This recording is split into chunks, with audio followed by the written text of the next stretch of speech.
10 janvier to Beneto me e basi asante do fode bo e dono yi bo dono dukwena onu he chowa mo mitole kweke meton e basi kwe fo ena kunukun ene toloton so monde a holu to miton meton do achona so pose ido klekwe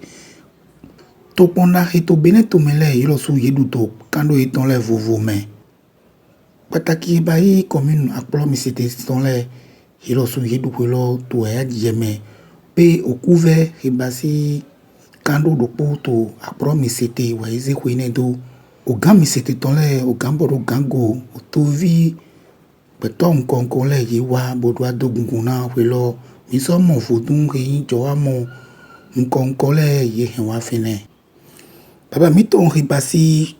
hunogan chogu galeji he nu kotona plikpli me basi nu jowa mu miton le sisen to commune mi c'était ton e ho bodo o fade kanto kwe he nu de demele edo hana mi do propo tulo e ma nyina do chenwele son dichio zanto ndichio azene ndichio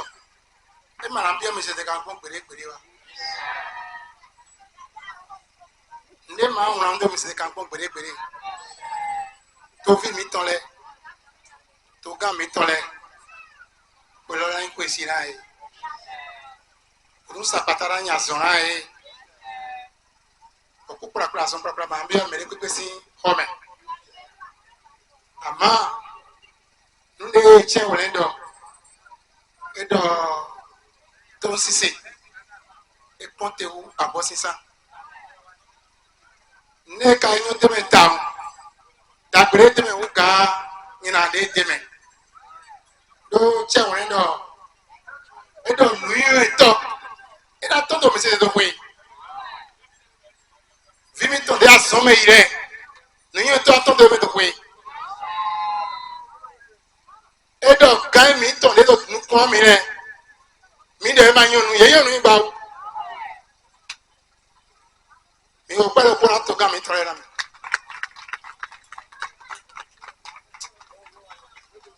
edo na hun to hun no le trala to ga mi tore de pa ke mi se kamere do ye ma yi me do blo do me ido ta dona di ora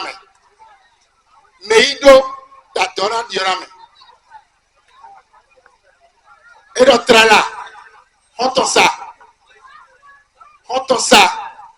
ni la doten bi ora me era hen nunya kan bi a doten na me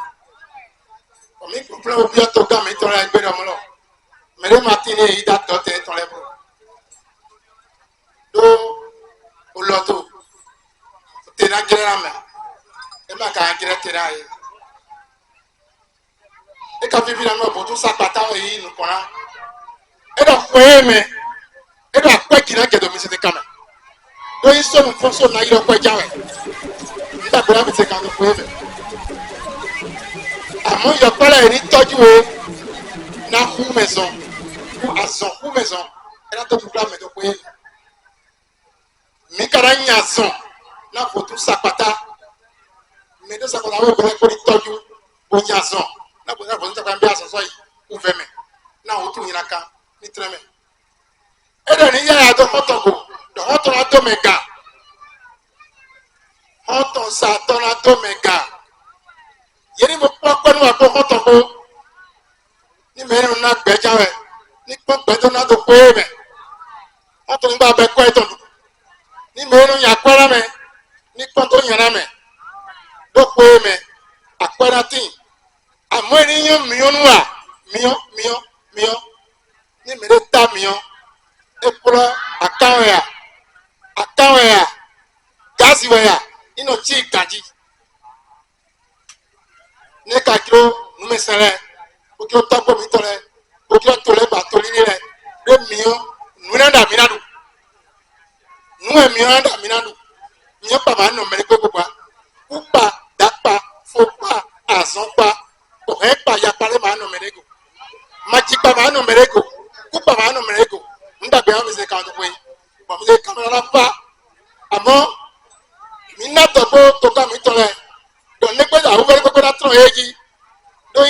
kó ní kó sí àwọn àdá ẹ̀yà tàwọn rí wọn jáwẹ̀ èjì àná nǹkan tẹ̀gbẹ̀. bàbá mi tó heba sí mẹ hoho bàún Michel tó hó yí gbé tọmẹ ewa do ha dé sọmọwẹ fòdúmọ inú yànyàn dàgbèdè tó fòdúmẹ kódọ alọpàdé sanọsí bòtúnú báyìí. Non, bon, les gens donnent des noms qu'ils veulent à notre religion, mais il faut comprendre que la religion vaudou, c'est une religion ancestrale. Donc, une religion que nos aïeux ont pratiquée et ceux qui ont été fidèles continuent de pratiquer le vaudou. Donc, le vaudou est bienfaiteur. C'est tout comme le bouddhisme, c'est tout comme les autres religions. Le vaudouisme, même quand il prie, il appelle Dieu, que nous appelons Mao. Et le vaudouiste, quand il te fait peut-être des potions, il te prépare des médicaments, il appelle toujours Dieu. Donc nous pensons que c'est le Dieu qui est appelé sous cette forme au Bénin. Au Bénin, on l'appelle vaudou. C'est ce qu'il faut comprendre. Et le vaudou n'a jamais été la sorcellerie. Vous savez, comme il y a du rouge, il y a du blanc, il y a du noir. Donc il y a le vaudou qui est bienfaiteur. Et il y a la sorcellerie qu'on ne peut pas appeler le vaudou. Le vaudou combat les forces du mal. Le vaudou combat la sorcellerie. Et seuls les colonisateurs qui sont venus diaboliser ici le vaudou, compte tenu de la puissance de nos parents qui, pendant les guerres, utilisaient quand même la force du vaudou pour les combattre. Donc, c'est là où on a commencé à diaboliser le vaudou. Donc, les cas de cybercriminalité dont les gens ont l'habitude de parler,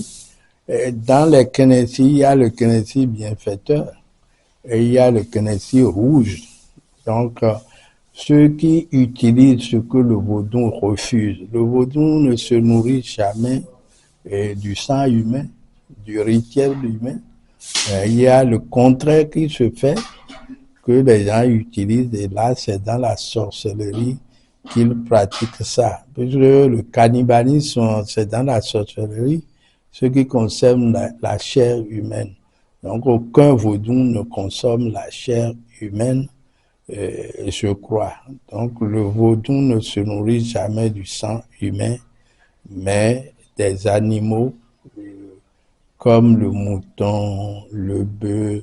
comme aussi le cochon. Bé tonu kiko awadi jemewe to vi to si ebayi apro mi site ton yedu kwe ne kpodo nkiko po o so to bibio na jiwe yewe ni han yi ko nu mesin lepo na iso ikan du de jale do to po